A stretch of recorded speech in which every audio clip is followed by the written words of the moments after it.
మన మందకృష్ణతో పాటు పెద్దలతో పాటు వస్తున్నారు.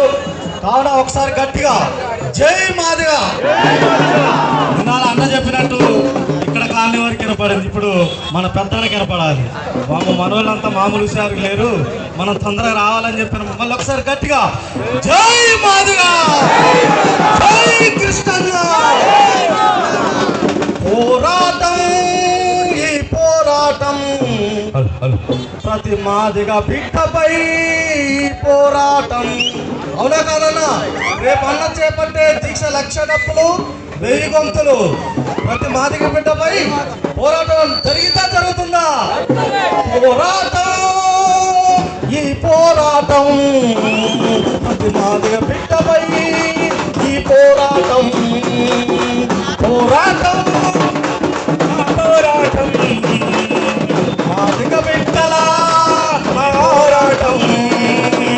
హక్కులకై మా నిరసన పెళ్ళుపుకుతున్నది వరసన. హక్కులకై మా వరసన పెళ్ళుపుకుతున్నది వరసన. అనునిత్యం సంఘర్షణ మొదలయ్యింది ప్రతియదన. అనునిత్యం సంఘర్షణ మొదలైనది దర్శన. ఊరుకోదు మన ప్రాణం. ఊరుకుంటుందా అన్న? ఊరుకుంటుందా? చెప్పలేదన్నా, ఇప్పుడే అన్న వచ్చాక సభపడితే అట్ట. ఇక ఊరుకోదు మన ప్రాణం, ఊరుకుతుంది మన బాధం. ఊరుకోదు ఊరుకోదు మన ప్రాణం, ఊరుకుతుంది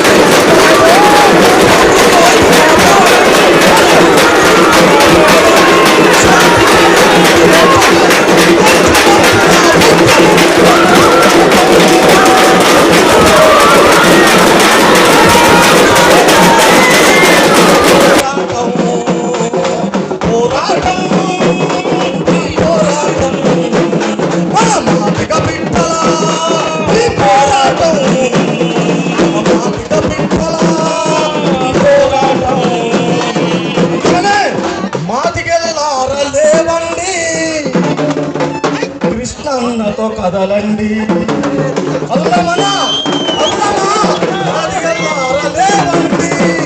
కృష్ణన్నతో కదలండి. బాధలన్నీ తీరుటకు బ్రతుకులన్నీ మారుటకు. బాధలన్నీ తీరుటకు బ్రతుకులన్నీ మారుటకు. బాధలన్నీ తీరుటకు బ్రతుకులన్నీ మారుటకు.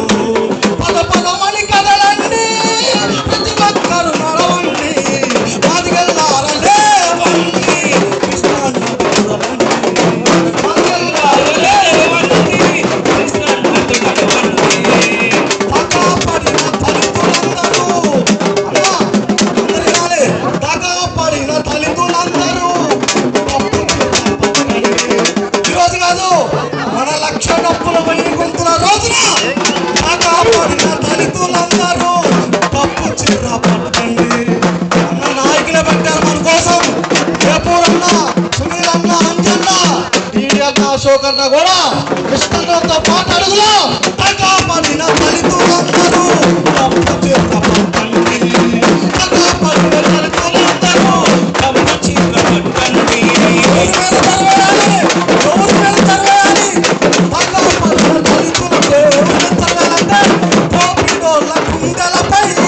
కొత్త దరువు లేయండి. కోపిడోళ్ళ గుండెలపై కొత్త దరువు లేయండి. కోపిడోళ్ళ గుండెలపై కొత్త దరువు లేయండి. కోపిడోళ్ళ గుండెలపై కొత్త దరువు లేయండి. ఎన్నాళ్ళని ఏడుస్తారు, ఎన్నాళ్ళ చస్తుంటారు.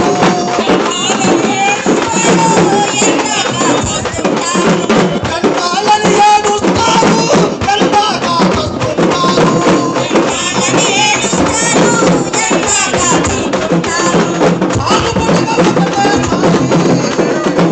సాగుపుటిగా ఒకటే చాలి, పోరాటమే ముందుకు సాగి.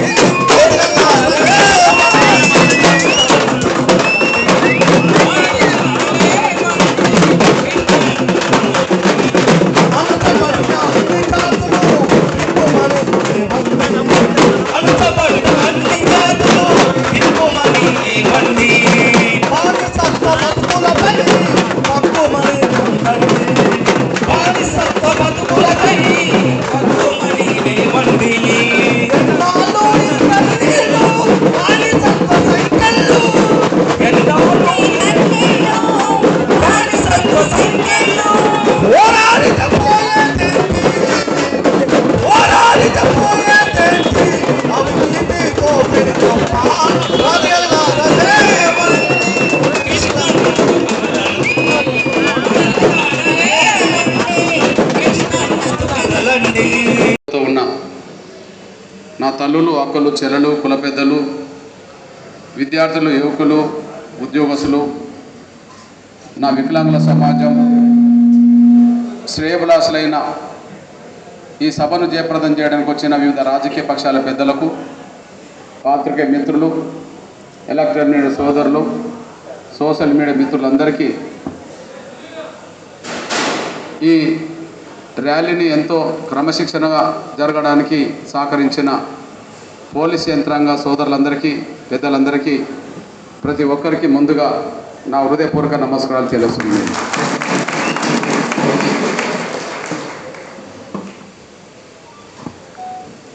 నా సోదరి సోదరులారా,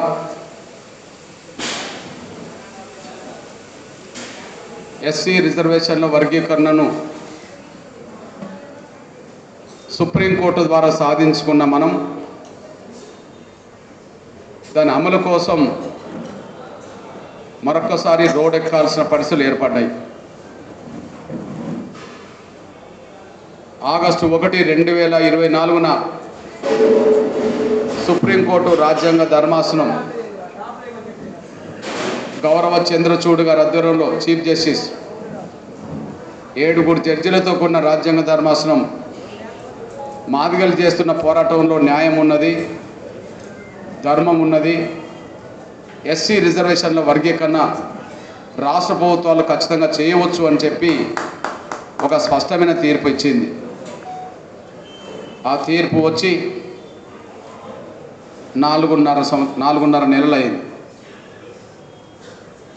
ఆగస్టు 1న వచ్చిందంటే సెప్టెంబర్ 1, అక్టోబర్, నవంబర్, డిసెంబర్ అయిపోయి జనవరిలో ఉన్నాం.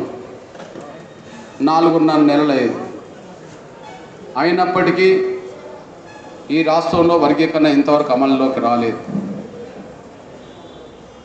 ఎస్సీ వర్గీకరణకు అనుకూలంగా సుప్రీంకోర్టు తీర్పిచ్చిన వెంటనే పంజాబ్ ప్రభుత్వం వర్గీకరణ అమలు చేస్తుంది, తమిళనాడు ప్రభుత్వం వర్గీకరణ అమలు చేస్తుంది, హర్యానా ప్రభుత్వం వర్గీకరణ అమలు చేస్తుంది. ఆంధ్రప్రదేశ్ ముఖ్యమంత్రి చంద్రబాబు నాయుడు గారు కూడా అతి త్వరలో వర్గీకరణ అమలు చేస్తామని మొన్ననే ఒక మాదిగపల్లెలో పిల్లలతో మాట్లాడుతూ ఆయన మాట్లాడిన సందర్భం ఉన్నది. తెలంగాణ గడ్డ మీదనే వర్గీకరణ ఆలస్యం చేసే ఒక కుట్రలు జరుగుతున్నాయి. ఆలస్యం జరుగుతున్న కొద్దీ మన బిడ్డలకు అవకాశాలు కోల్పోవడం జరుగుతుంది. ఆలస్యం జరుగుతున్న కొద్దీ ఎస్సీ వర్గీకరణను పక్కదారి పట్టించే శక్తుల స్వార్థానికి లోబడ్డ వల్ల వర్గీకరణ జాప్యం జరుగుతున్న కొద్దీ మన బిడ్డలకు రావాల్సిన ఉన్నత విద్య అవకాశాలు, మన బిడ్డలకు రావాల్సిన ఉద్యోగ అవకాశాలు మన కళ్ళ ముందే కోల్పోతున్నాం. ఒకవైపు విజయం సాధించిన సంతోషం, మరొక వైపు వర్గీకరణ లేకుండా ఉద్యోగాలు భర్తీ చేస్తూ మాదిగ జాతికి బిడ్డలకు అన్యాయం జరుగుతుంటే ఒక బాధ. దీన్ని దృష్టిలో పెట్టుకొని త్వరగా వర్గీకరణ అమలు చేయమని కోరడం కోసం, వర్గీకరణ లేకుండా ఎలాంటి ఉద్యోగాలు భర్తీ చేయొద్దని చెప్పి డిమాండ్ చేయడం కోసం ఒక మహత్తరమైన కార్యక్రమాన్ని ప్రకటించాం. మన ఆవేదన ఈ 30 సంవత్సరాల్లో ఎన్నో రూపాలుగా తెలియచెప్పాం ఈ ప్రభుత్వాలకు, ఈ సమాజానికి. మన ఆవేదన, మన ఆకాంక్ష ఎన్నో రూపాలుగా ఈ 30 ఏళ్ళుగా తెలియజేశాం ప్రభుత్వాలకి, సమాజానికి. కానీ ఇప్పుడు మన ఆవేదనైనా, మన ఆకాంక్ష అయినా, మన ఆవేదనైనా, మన ఆకాంక్ష అయినా మన చేతిలో ఉండబడే డప్పు ద్వారా ప్రపంచానికే తెలియజేసే విధంగా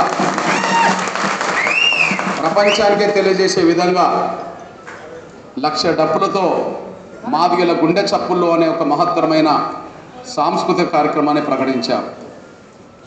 ఈ కార్యక్రమాన్ని జయప్రదం చేయడానికి ఇంటికో డప్పు కొనండి. ఇంట్లో ఉన్న ప్రతి ఒక్కరూ కనీసం ఒక్కరైనా డప్పు వేసుకొని హైదరాబాద్ రండి. ఇప్పుడు నేను గర్వపడుతున్నా, ఈరోజు ఒక 100 డప్పులు వచ్చినాయి. వందలాది మంది కార్యకర్తలు వచ్చారు, 100 డప్పులు వచ్చినాయి.